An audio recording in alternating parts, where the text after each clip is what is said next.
Hello everybody, and today I'm going to be reading The Griffin Gate by Vasti Hardy. Make sure you subscribe and like. Let me begin. Chapter 1, Invisible. Rain dribbled down the windows of the Griffin house, and the skies were a dismal grey. The weather perfectly matched Grace Griffin's mood. Grace sat on her bed, pretending not to hear Mum knocking on the door. "You have to go," said Watson, the family raven. He was perched on Grace's bedpost. "No one will notice if I am not there," said Grace. There was a soft whir of tongue cons as Ralph sped his mechanical wings and muffled his feathers. The door swung open. "Grace, come on," said her mum, "Anne. Why aren't you wearing your uniform? It's not every day we're invited to the mayor's office." But what was the point, Grace thought, when she still had 2 years to wait before she's allowed to take part in a real mission? "Do I have to go?" she asked. "I could stay and watch the map today." "No," Mum replied, "and hurry up. Ben's waiting." Mum went to Grace's wardrobe and took her training uniform from the hanger. "Griffins stick together, Grace," Mum went on. "I have an important job, and Moyan relies on us wardens to keep the country safe," Grace finished. "I know." She took her uniform and began to get changed. It was a brown jumpsuit with a gold symbol of a gate on the chest. There were pockets everywhere, the arms, the waist, the hips, the thighs. But Grace's favourite pocket was at the bottom of the leg, where the stun stick would be kept, where she was finally allowed to use one. Each pocket contained an item of a warden's equipment: notepad, ward, med kit, and a variety of small tools. Always accurate for easy travel. "Watson, will you watch the map while we're out?" Mum asked. The Griffin map was the most important piece of technology in the city of Copper. It showed the entire country moorland and included portals that let the Griffin travel into the map to help people. The Griffin family had been wardens of the map ever since great-grandma Griffin had invented it. They helped to keep an order to moorland. Mum was a warden, and Gracie's brother Ben too now. Soon, Gracie, Ben, and their mum were outside Murray Pick's house. It was a tall red brick building with a pillared entrance, the most impressive in the street. One of Mayor Pick's assistants led them up to the stairs in the grand office. The golden-haired Mr. Pickford standing behind a large desk, smiling in his green velvet jacket and ruffled neck-shirt. "Ah, Bren, how lovely to see you," Mr. Pick declared. "Do come and sit down." Gracie looked down at herself, wondering if she become invisible. Bren and Anne sat in the 2 seats in front of Mayor Pick's desk, with its covered in toppling piles of paper. Mayor Pick moved the stack to the side so he can see Anne better. "It seems I spend my day signing pieces of paper," he said, smiling sadly with a small shrug. Grace stood behind Anne and Bren, feeling like an unwanted guest at the party.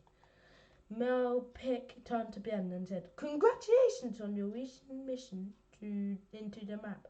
The way you handled that bank robbery in Redwick was incredible. The residents of Redwick had declared you a hero for putting a dangerous thief out of action with the swift use of a stun stick. Apparently, the thief was planning a series of burglaries across town in the east, which have now been prevented. And this shows how important the map is in keeping our country lawful." Gracie's eyes began to wander around the room as Mayor Picker continued to lavish more praise on Ben.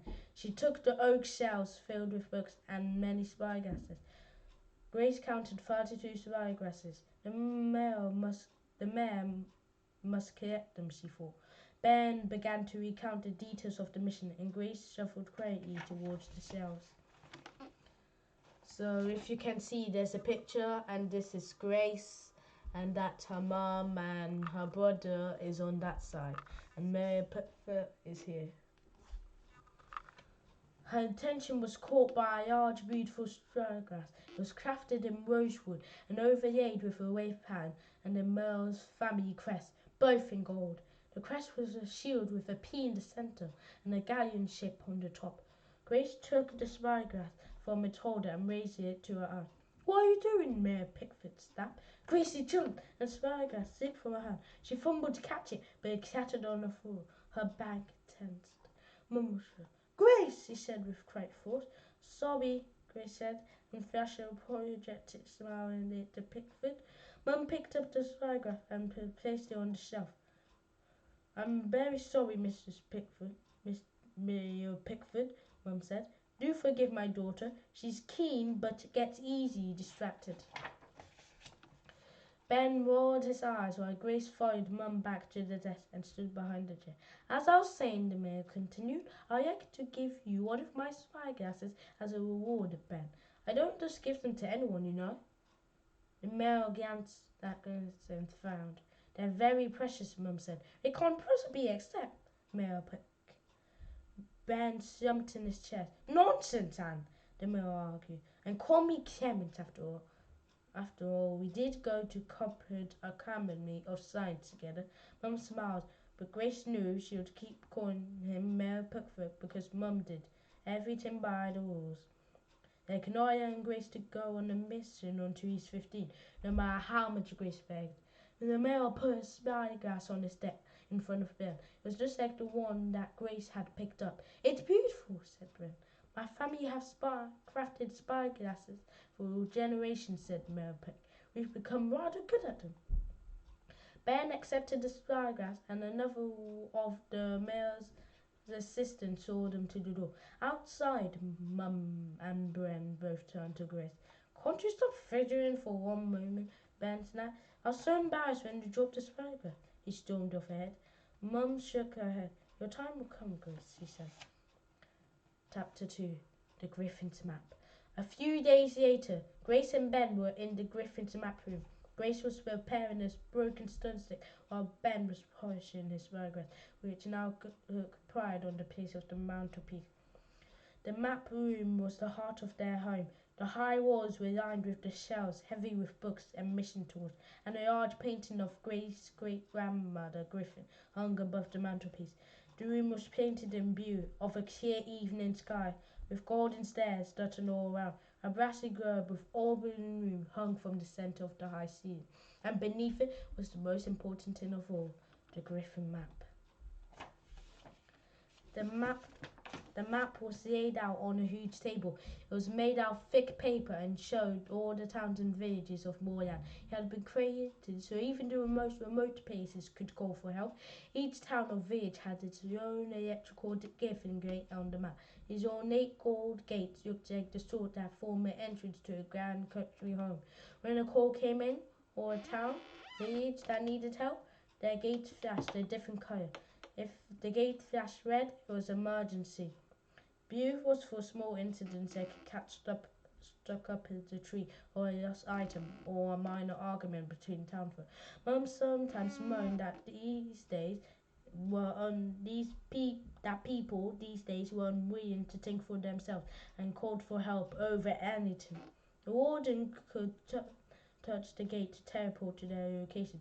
It was important you always take a wee compass with you, a pocket-sized device that would teleport you back home. Mum hurried into the room. "I've got to go and sign off some paperwork at the mayor's office," she told Ben and Grace. "Ben, you're in charge of the map." She looked over at Grace and then to Watson. "Watson, I've been thinking," Mum said. "I'd like to give you, Grace, some extra training. Her coordination and focus needs a little work." Grace looked up. "The mayor shouted and made me jump. That's why I dropped the spyglass the other day." She folded her arms. Mum walked and kissed Grace on the head, then said, "They say great-grandmother Griffin was a fidget too," Mum said. "But if you're going to be ready to be a full Rosen in 2 years, you need to be more focused." Grace looked up at the painting of great-grandma Griffin. The similarities between Grace and her great-grandma were remarkable. Long, shiny black hair, high cheekbones, and sharp eyes. In contrast, Mum and Ben had short blonde hair. But great-grandma Griffin may have been a fidget, but she was also brilliant. It said that she started and invented the map at the age of 13, the same age Grace was now. Great-grandma Griffin's best friend had been stuck for 3 days in a collapsed tunnel in one of the remote villages. He died before help could reach him. Great-Grandma Griffin had been heartbroken and had driven her to invent the map so people in trouble could be helped faster. Mum checked the readings on the map. Digit screamed. Thank goodness for a quiet week, she said to Ben. I better get going. I'll see you soon. Then she also flew over to the training room. Come on, Grace, the raven said. No time like the present. Grace rolled up her uniform sleeves. Ben, why don't you join us? She suggested. They always used to have fun training together. I'm too busy, Ben said, picking a book off the shelf and sitting beside him. Grace huffed. Wasp chopped the back of her leg with his wing. His knees went to chair. Hey, I wasn't ready, Grace cried. Combat rule number 1. Always be ready, Watson said in Mum's voice. Watson had to record speech and play back whenever he wanted. Grace found it annoying, especially as Watson mostly played back Mum's many warning moves. Then they began the training warm-up. This was a routine of stretches and lunges, and then a series of arm twists and leg sweeps, with all the aims of keeping flexible and strong. After the warm-up came combat sparring, when you had to win points by disarming your partner. Mum said you never knew what was going to be on the other side of the game. It is true that most calls would be solved simply, but wardens should be always ready to defend themselves. After a while, the front door bell. Grace, the door, Ben said, looking up for his manuals, reading and raising his eyebrow. I'm busy training and Watson can't go, Grace replied, looking down at Watson. The reason was pinned beneath her grip. But I'm in charge of the map, she said. It's probably Mum just forgetting the key again. Brenda lit out a loud shine and saw into the hallway. Grace lead Watson out of the corner of her eye. She saw a man at the front of the door and said, Spare parts for sale. No, think you don't, Ben started. Cogs, fools, boys, marker screws, the van interrupted. No, we, Ben tried again. Iron ribs, electric balls, the Mars, very persistent. The cold wintry air blew in Grace's way, so she got up and took the room right move.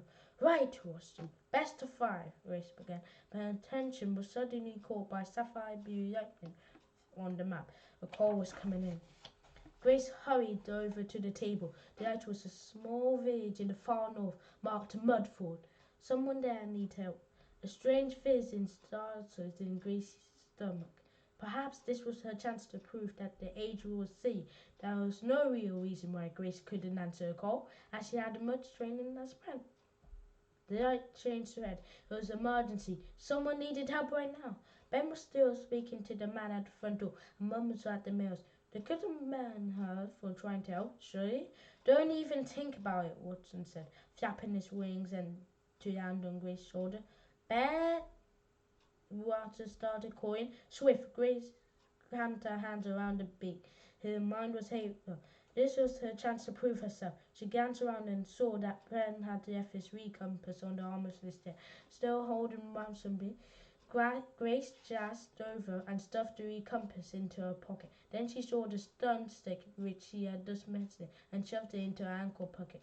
William Muff protest wouldn't stop her. She dashed back into the match and touched the flashing gate. Thank you for going on with me. We're on page 21. This is her. So thank you for listening, and please subscribe and please go like. Thank you. Bye.